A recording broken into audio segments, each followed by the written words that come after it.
So we've obviously got Alex Edler and Brandon Sutter out of the lineup right now. One with a puck to the foot, one with a puck to the face.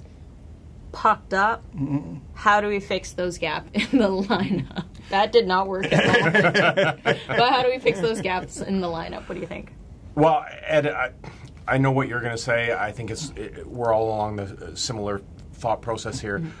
Playoffs mean nothing for this team. So how do you fill it? You're going to bring some young kids up and see where they go. You're not going to replace the performance of those two players in the lineup. I think this team showed when Sutter was out how much they missed him. You can chalk it up to bad luck. It's not fair. It doesn't matter. This team's not doing anything this year. I think this team this year is all about seeing what the prospects can do. And I look at this as an opportunity for two young players to come up and say, hey, you're actually going to get some ice time now. This is not a decision for the coach to say, I'm not sure I want to trust this young guy. He has to now. So two players are going to get a chance to play more with those guys out. And I'm looking forward to see what some of these young guys can do. Yeah, I agree. But I think the other part about this is I think it puts the whole season in a different, we'll be viewing it through a different lens. And I think we'll also be looking at Willie Desjardins a little differently at the end of this season. I mean, I think when you look at the injuries the Canucks have run into, they really haven't had a full lineup for any sustained period of time since the first month of the season. So if he can continue to grind results out of this one, and I know he takes a lot of heat locally, and I'm still up in the air about him. I don't know.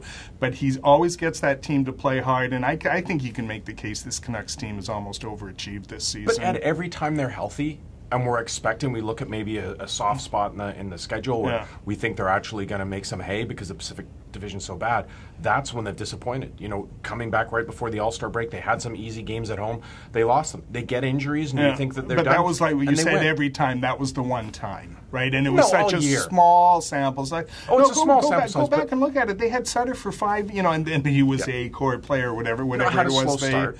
Yeah. Actually, they were pretty good out of the gate. I look at this team and you talk about Desjardins, and I wonder when the pressure's off and there were no expectations, if that's when we're seeing the young players play better. Yeah, that's fair enough. That's fair enough, and that's and I think that's another reason why the organization is going for the playoff spot.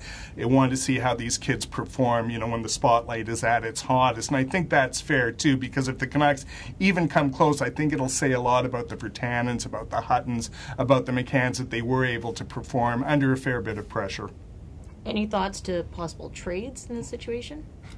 Well, I look at what Toronto did this week, and all of a sudden Toronto's now the worst team in the NHL, which is fitting into their plan perfectly. Look, they want a high draft pick, and they're not going to try and lose, but they're getting rid of players, clearing cap space maybe for Steve Stamkos in the summer or whoever else they want to sign.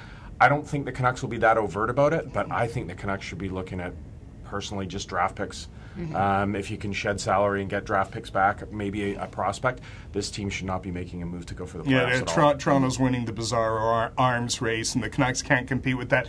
To me, the most intriguing figure here is Dan Hamhuis, because he really would fetch a legitimate concern. I thought it was interesting, the story which was leaked to Bob McKenzie, that the Canucks haven't received any calls about him, and to me that was just, that was the ultimate, what do you call that, when you throw something out and you're hoping for your fishing line, whatever. A red herring? Yeah, no, it's not a red herring. This is awful.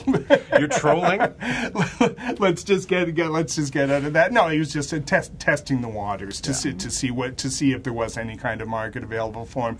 And I think if they could get 2 prime assets for Hamhuis, that's a deal they have to make. So what you're saying is the Canucks could have eventually. What I'm saying, eventually, yeah. But what you're saying about the Dan Hamhuis situation is the Canucks would have been more subtle had they had a live stream of Jim Benning in his office staring forlornly at his phone, waiting for it to ring. I'm saying that would probably be more realistic. Yeah.